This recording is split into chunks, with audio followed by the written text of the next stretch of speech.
All right, what's up, everybody? It's me, Dr. Josh, Clinic Gym Hybrid, Clinic Gym Hybrid, Clinic Gym, Clinic Gym. All right, I got a question from somebody that I thought would be worth kind of sharing with the group, my thoughts on it, and kind of what we're seeing in the market. So the question was this: what time should I have classes, right?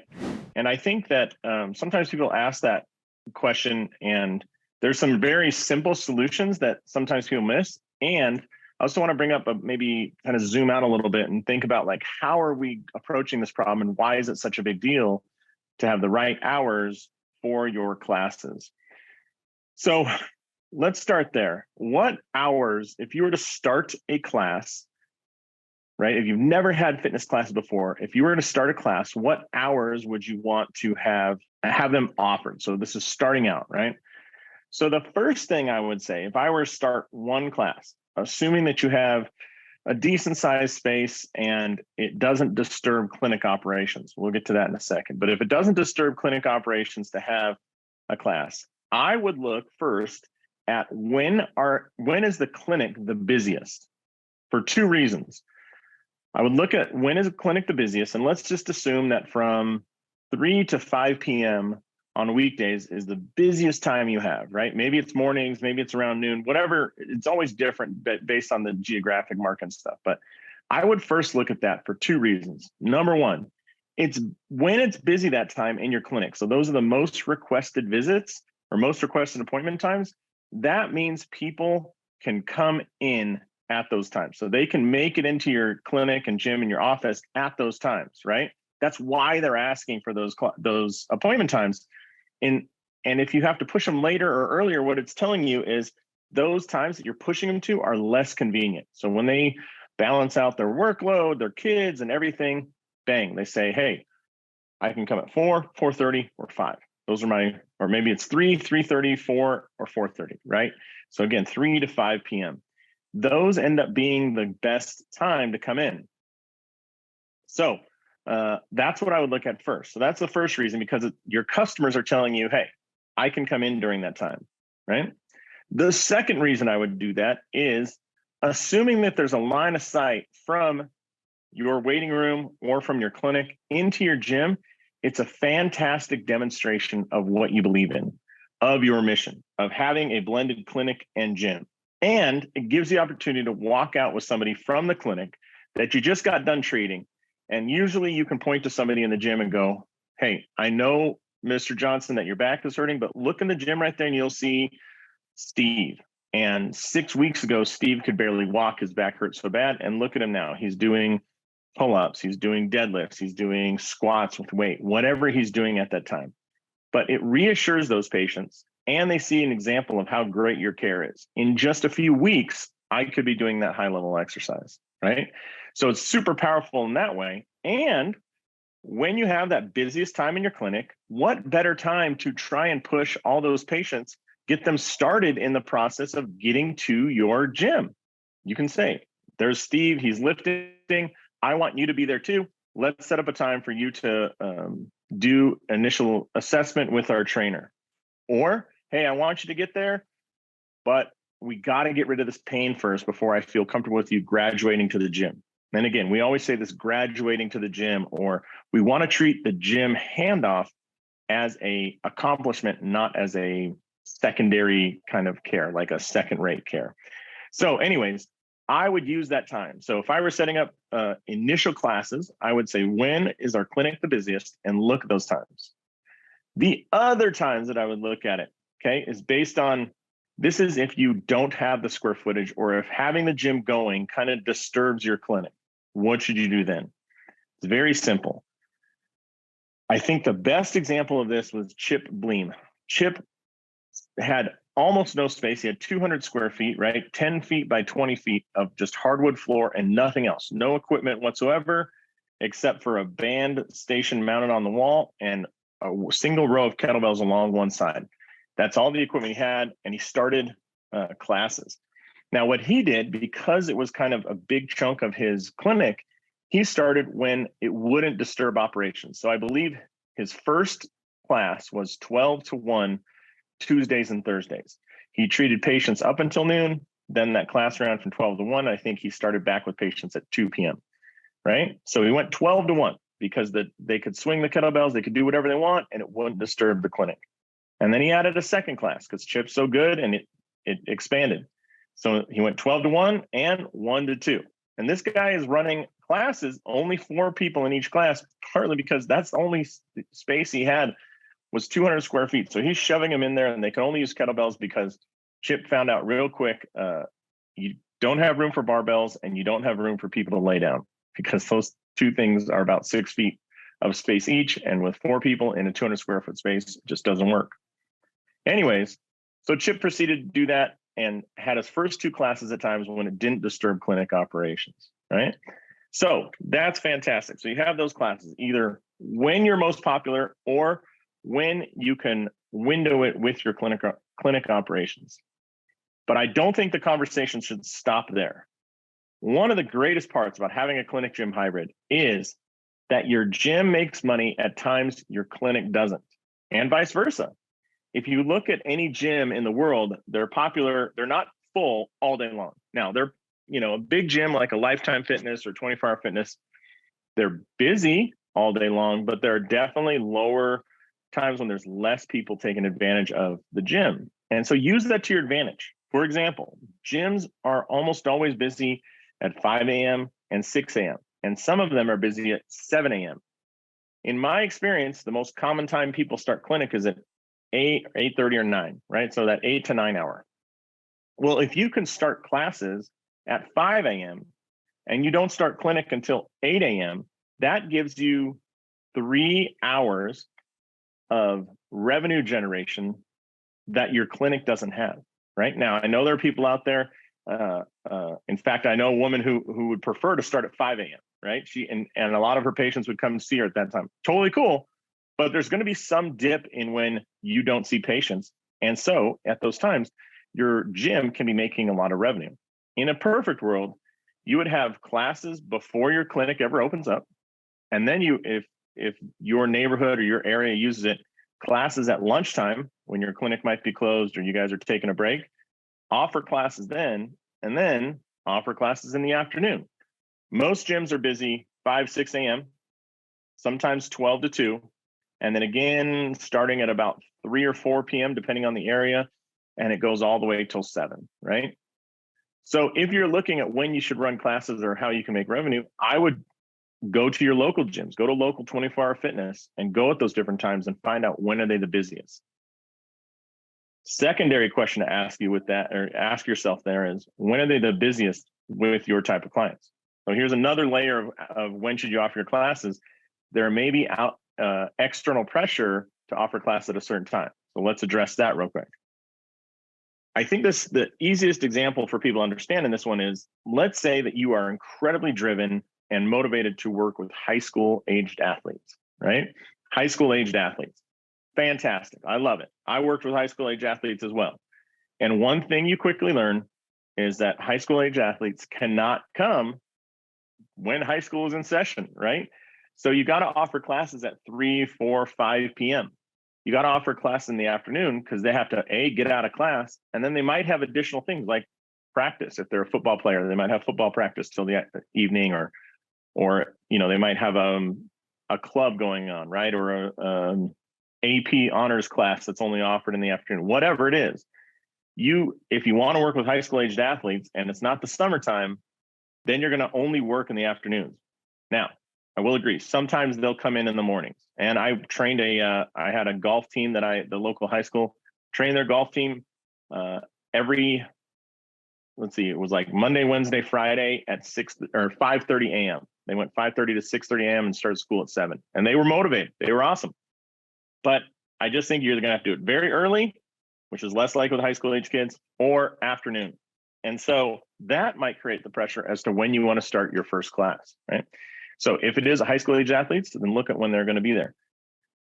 If you don't have a gym going yet, I would say go to your local gym, like a big box gym, 24 Hour Fitness, or LA Fitness, Crunch, Equinox, Lifetime, one of those, and see when is this, and go at different times and see when is it full of the type of person you want. So long ago, I had a business partner, and he loved triathlons, and he competed, did a great job, ran the Ironman. He ran Ironman Coeur d'Alene. Now, all of his homies that were the little triathlon club, they all swam master swimming in the mornings, 2 days a week, and then they ran together 2 days a week, like at 5 a.m. When it got to be the summertime out here in Vegas, they would meet up at like 3:30 a.m. to run. They want to be out in the cool weather. So they could stop by your office at 6 a.m. to get treated, right? So if I was working with triathletes, I would definitely bias towards that 4, 5, 6 a.m. time, and probably pay my trainer a little extra to be there at those times, right? My coach. But bias towards that morning time, because 2 reasons. Number one, those triathletes all were white collar, 6-figure earners, right? None of them were struggling for money. So they're the perfect kind of clientele that he would want. And because they're, very successful business people and they have high level jobs, once their day gets going at like 8 or 9, they can't pop in for a visit. So I'd even offer care at those times as well. If I were going for triathletes, I'd offer classes starting probably at 4 a.m. or 4:30 a.m. And I'd offer visits from 6 a.m. to 9. I think you could capture a lot of them that time. Now, if you're in an area like San Diego where it's beautiful all the time, maybe there's afternoon riders. Maybe that's the big time to capture them. But I'd try and match that up. So I've told this story 100 times, but I'll say it again.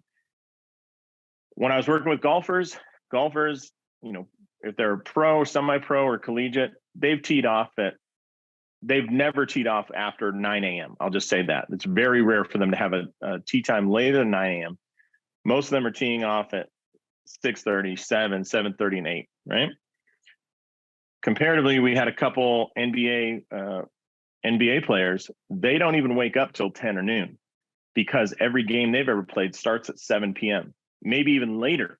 So their workday starts at 7 p.m., ends at midnight. They're not coming in for 6 a.m. appointments or 6 a.m. gym time. They're doing it at noon, 1, 2. So balance that out. So you have to match the hours with the population. And I would give that a lot of thought, because who are you trying to get is a very important question regarding the population you want to go after, because maybe they have if there's a certain population has a really good insurance, right?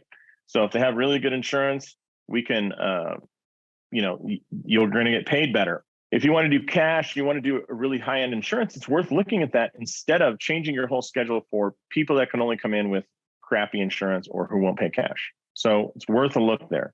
Again, going back to those triathletes, like they would have paid cash even if they didn't have the insurance, but they typically had a very high-end, low deductible, low copay plan. I remember one of them had a $5 copay and could get up to $8,500 in care a year, which that's pretty good.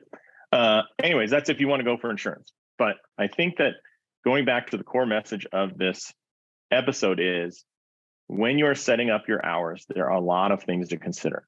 Okay. Now, this has come up twice in the time I've been consulting in the last, 5 years. That's worth considering.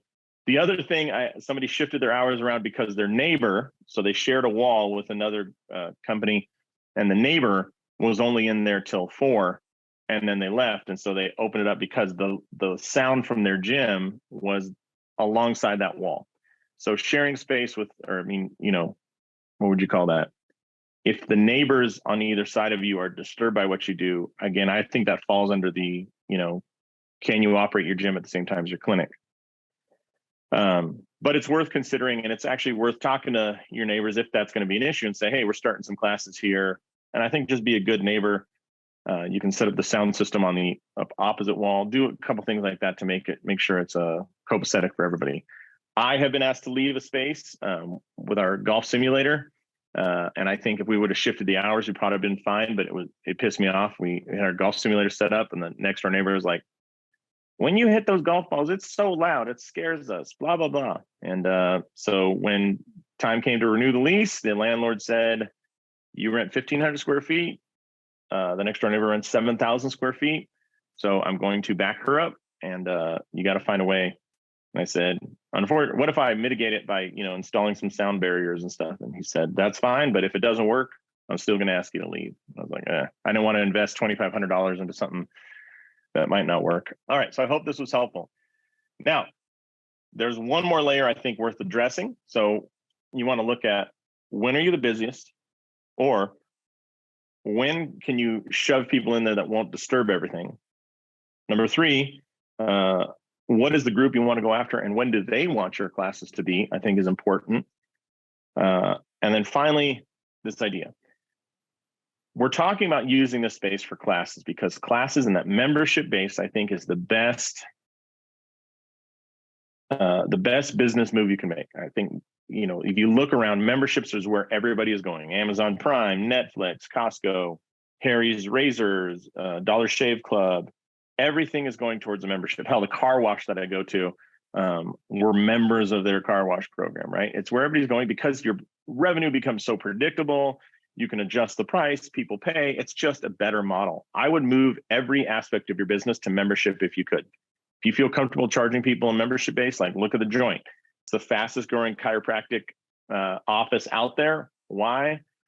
I don't think it's lost that it's a membership model. It's without that business would not survive. If they were not charging a membership, they would not survive. So give it some thought. Could you provide high-end kick-ass care in your clinic on a membership model?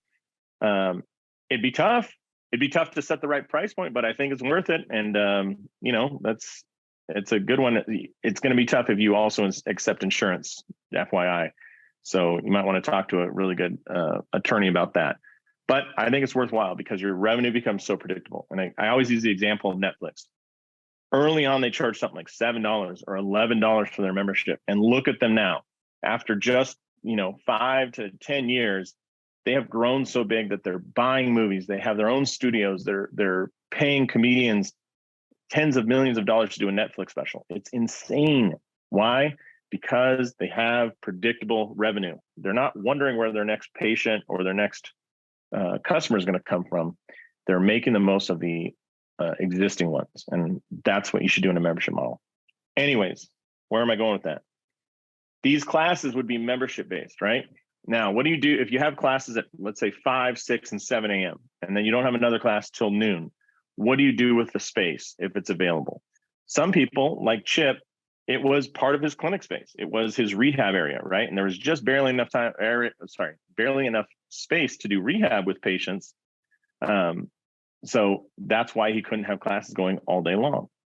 But what should you do? I think if you have the space, you should use it as a clinic rehab area because you want to physically get those patients into the gym space and get them getting used to it, picking up the weights, doing all that stuff. There's a psychological barrier if they haven't been in that space before, right?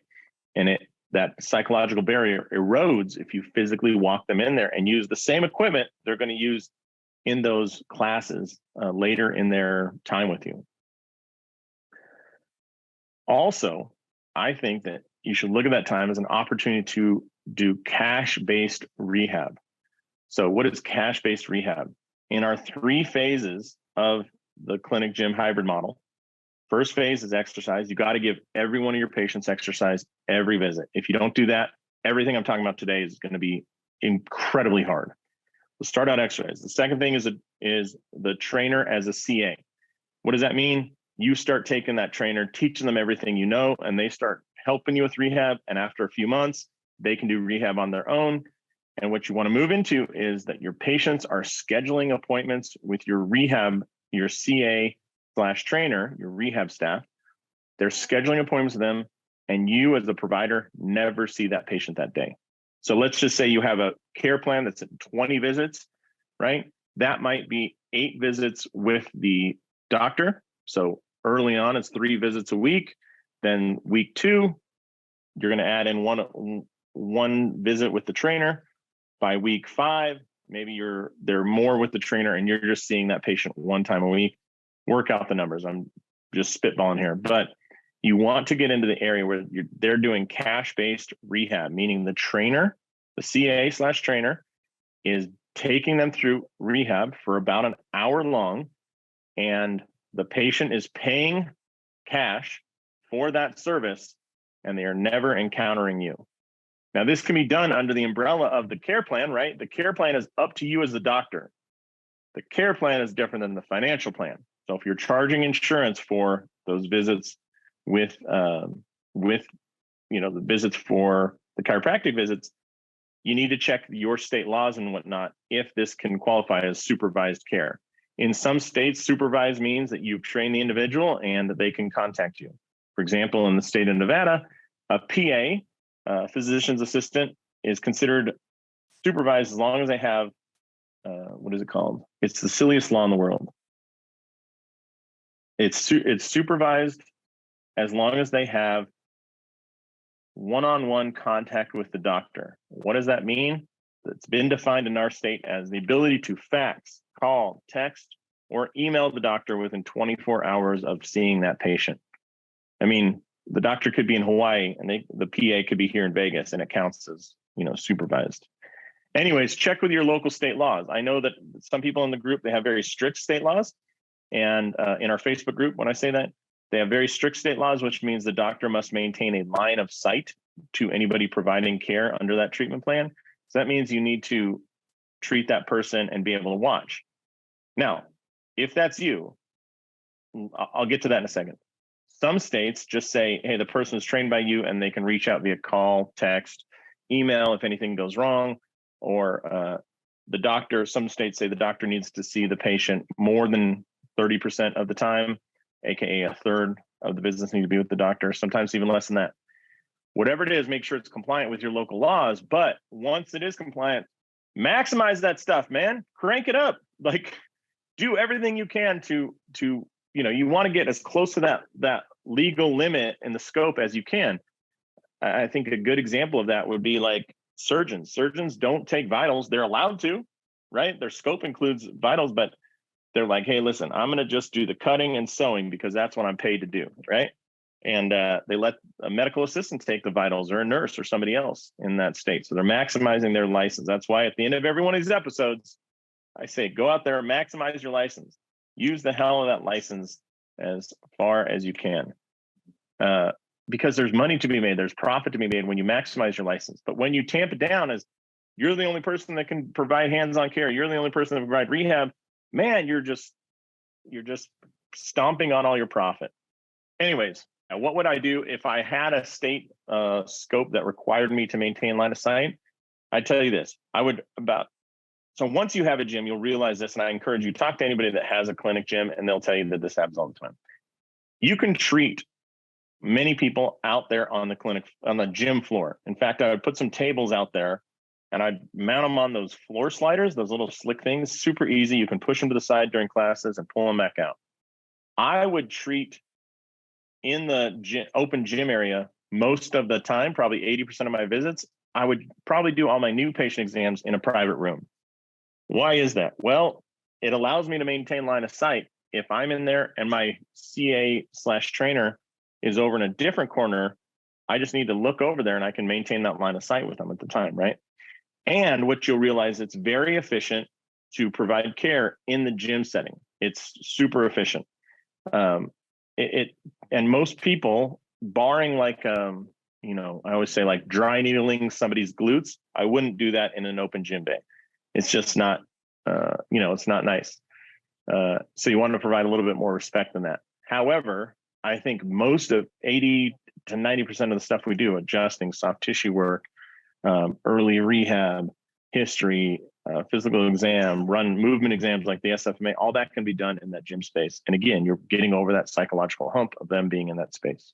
So I would consider that if I was restricted to that line of sight issue. But either way, I think it's important. Number one, look at your hours of when people are already coming in your clinic. Use that as a guide. Number two, if running gym classes will impede or interfere with the clinic, then find times that you can window them as close to those desired times as you can. Number three, find out your perfect patient. Who is the perfect patient you want? And then set up classes to serve that person. Again, if it's marathon runners and triathletes, they like to work out in the morning, bias your gym times towards morning workouts. Number four, check your local state laws to make sure that what your scope says about using a CA and trainer. But once you find that out, maximize your license, use the hell out of them. And number five, modify as needed to have that, because the goal is that when you don't have classes, that gym space is being utilized for cash-based rehab. It's just another revenue source that's really going to push you over the edge. And it's so awesome to make money in a practice when it's not your hands that need to make it. You're no longer handcuffed to your table to make money. And the reason, just in case you're wondering, I like the CA trainer more than I like hiring another associate is the cost. You can get a trainer, a really good trainer, to work for you for about 20 to 25 bucks an hour. I think most chiros expect more than that, you know? I've even seen, I was talking to somebody maybe 2 months ago, and they pay 1.5 times minimum wage, which is super low. I think a lot of people, if you're willing to provide training and education to that trainer, they'd be willing to work for you. Some as low as minimum wage. I think that we overestimate how much people need to get paid. And much like you have probably spent a lot on education, people value education a lot. So if you lay out an education plan for the next year, they're more than likely to jump on it and say, I'd love to do it, right? So I hope that was useful. I hope this is interesting. This is Dr. Josh Satterley saying, go out there, maximize your license, and live the life you dream of. Thanks, everybody. Have a great one. Thanks so much for checking out these videos. I hope they're useful. We'll cover things like rehab, exercise, business model, progressions, layout, everything else that helps you build a clinic. So if you're interested, you can click here, there to get more videos just like this.